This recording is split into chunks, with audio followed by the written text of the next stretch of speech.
Hello everyone, Quick here, and welcome to a little bit about our build guide on my alternative version to my dual wield Crit Blade Flurry build. I'm playing in the Bridge League, and I changed this character from being a dual wield build to using a shield instead.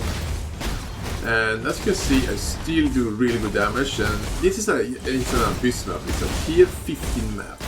And I still won with pretty much anything. And I do a ton of damage. And I'm pretty soon, just needs a little bit more currency or a little bit more parts, more correctly.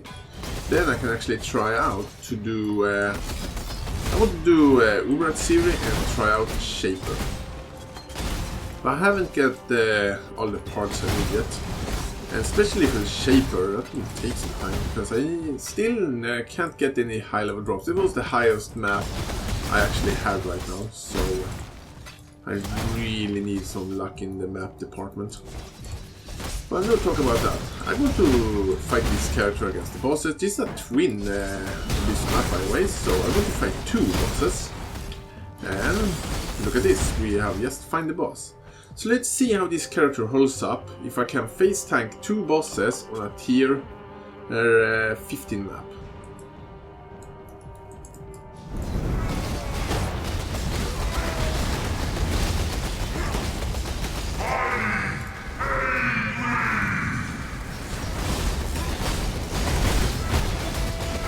And as you saw right here, I've just face tanked two bosses on a tier 15 map without any problem whatsoever. That was not even close.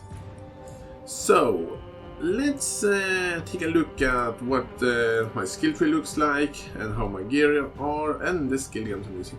And I am, as usual, I'm gonna start with my passive skill tree. And more importantly, I'm gonna start with my ascendancy skill tree. I'm a gladiator. And my old setup was to use violent resolution. When I block, I get increase to damage, movement speed, and a huge amount of damage increase if I block a unique enemy. But I just scratched these two, so I just lost a little bit of attack speed and block chance, and I instead took Blood in the Eye, which gave me a really good amount of damage. And also, it also weakens the enemies. If they are bleeding, they lose 6% of damage. And I also have, of course, Grievous Violence, and I have Pain Forged, and I have Versatile Combatant. For my actual skill tree, I just have the attack speed here in the beginning because it's a pretty good amount of attack speed. I don't need the accuracy anymore, and I'm gonna talk a little bit more about that later. And I have physical damage here, I have all of this physical damage, I have armor, evasion and life, I have Master of the Arena, Bravery, Art of the Gladiator, Defiance. I went down here, I have a Yule here, which increase my block chance with shields and give me some damage to melee weapons. Pretty nice Yule. I have Golem's Blood, Cloak and Chain. And I'm using mana, so I have Spirit Void, and I also have Vitality Void, and I have also have this one. So pretty nice. And I have Torso, and I have Retaliation. It's a really good note, by the way. Then I went up here, took an Yule Sword here, again, a block chance to shield, and some attack speed. I have Berserking for attack speed, and this whole nice life wheel here, and I have Path to Warrior. I have Bloodless, so enemies can't leech from me. That's not usually a problem, but it gave me a good amount of life. I have this one here because I needed a little bit more intelligence. I have Unraving Stance, I not get stunned. I have Solidarity. I have Diamond Skin because I needed a little bit more resistance. If you have enough resistance, you can just scrap this one. You don't need it if you have enough resistance from your gear. I have Warrior's Blood.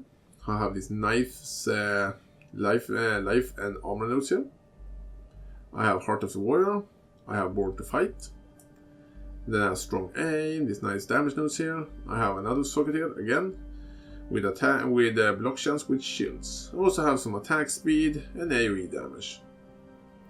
And I have Juggernaut, I have Barbarism, and I have the whole nice crit will here and Dismembering. And this is pretty much my passive skill tree right now. And if you have any questions about it, feel free to let me know. And I'm going to have a link in the description to where you can find my dual wield version of this build, which are a shit ton of damage, but not as good survivability. So let's take a look at my gear. Sorry. Starting with my weapon. Right now I'm using this claw here. It's not a really expensive claw. It is feasible, but you can use both claws, daggers and swords, and all of them are good. So just take the one you can afford. Or if you have the luck to actually find one, use that one. But the only thing you need as good attack speed as you can get, as good crit chance, and as good physical damage as you can get. And then either a sword, dagger, or a claw. For my helmet, I'm using Abyssus to get this insane amount of damage. And try to get an Abyssus with as low increased physical damage taken as you possibly can get. Because as low as you can get that one, you less chance or you get one hit to physical damage. And as well, try to get as high melee critical strike multiplier as you can. And this helmet is not expensive either. For my armor, I'm just using this armor here. A really defensive armor, really good life, some resistance, some pretty nice armor. It's overall a really nice armor. And if you can, try to get a 6-link, but you can get a 5-link as well, and I'm going to talk a little bit about what gem you're going to use if you're using a 5-link or a 6-link. I'll take that later. For rings, I have some, you just need to get some resistance, life, and if you can and can afford it, some physical damage on your rings. And I have that on all my rings and even your amulets. Again, try to get life and the resistance you need. Then if you can, try to get some damage. For boots, highly defensive boots, really good armor, some movement speed and some resistance, and that's what you're gonna aim for. For my gloves, I'm using Malagara's Virtue, which are pretty nice gloves, and I may only using them for the crit chance and crit multiplier, and the attack speed is usable. For belt, a highly defensive belt with a really good amount of life and resistance. And also some armor on it, but you can use a rustic stash instead, it will give you more damage. And finally for the last one, which are this shield here. This is only a level 11 shield, but they have a unique ability that your hits can't be evaded. So you don't need any accuracy, you will guaranteedly hit your enemy. And it's not a really powerful shield, but that unique ability makes this a really powerful shield, and combine that with have pretty decent block chance, and it adds a lot of cold damage to your counter attack. It actually makes this a fairly powerful shield, and a shield I highly recommend it. This is not how it looks like, I'm just using a transmog on it, because I like the transmog better than the shield, but you can see on screen how the shield actually looks like. And before I forget it, I'm gonna talk a little bit about my flasks. I have one anti-bleed flask, so because bleed are really dangerous when you have Abyssus on you, because you take increased damage from the bleeds on you. So always have an anti-bleed flask who takes away bleeding. And then I just have a quick recovery flask, which increase which are a really good recovery speed, 50%. I'm using Rumi's Concoction to increase my block chance. It's a pretty powerful flask, and I highly recommend it. I'm using that Serious Promise, which are a really cheap flask to get. It gives you a really good amount of damage. It's overall a really powerful flask. And I'm using a Basalt Flask, which gives you a really nice boost to your physical damage reduction. So it's overall a really good flasks.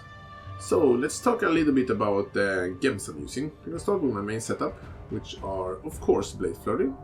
And in this 6-link setup, it is linked to melee physical damage, faster attacks, weapon elemental damage, increased critical strike support, and physical to lightning.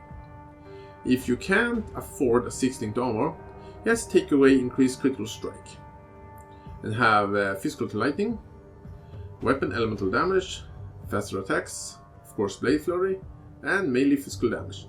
You can, if you want, swap out weapon elemental damage for something on the line of added fire damage. If you're gonna use added fire damage, just take away physical to lightning instead of critical strike chance. I'm also using a Whirling Blade, and Whirling Blade are linked to faster attacks. Also linked to some other things, but it's not important. It's also linked to Fortify, so if I doing this through an enemy, I get the Fortify on me. And I also using a block skill, I using a Reckoning. It's just linked to some increased area effect. It's nothing important, it do good damage on itself. I have 2 custom damage taken set up, which are custom damage taken with increased duration and Immortal Call to avoid getting killed by physical damage. Another setup is custom damage taken with Arctic Breath and Tempest Shield for some nice increase to your block chance. And I forgot, I actually have a third custom damage taken setup, which are custom damage taken linked to another Arctic Breath and an Assassin's Mark. If you're wondering, this is my Hatred, and I am using 2 auras, which are this one, Hatred, and Herald of Ash, as you saw here. That is my main auras. And that's pretty much my entire setup for this character. If you have any questions how this works, or just want to know it, and before I forget it actually, this is my average damage. You can see I almost have 8,000, but this damage is incredibly misleading. If you're doing a calculation, you will see that I have almost a little bit over 100,000 in actual damage. So Blade Flurry are incredibly misleading if you're watching the average damage. And here you can see the damage on my Whirling Blades. So that's pretty much it. And actually I have one more thing I need to talk about. The bandits I helped and kill. In normal I helped the Oak to get the 40% increase to maximum life. And in Merciless, in Cruel I helped Kratin to get the 8% increased attack speed. And in Merciless I just killed all of them and took the passive skill point. Anyway, I hope you guys like this little build guide here, and tell me in the comment what you think about my build, and I'll see you guys next time, and thanks for watching.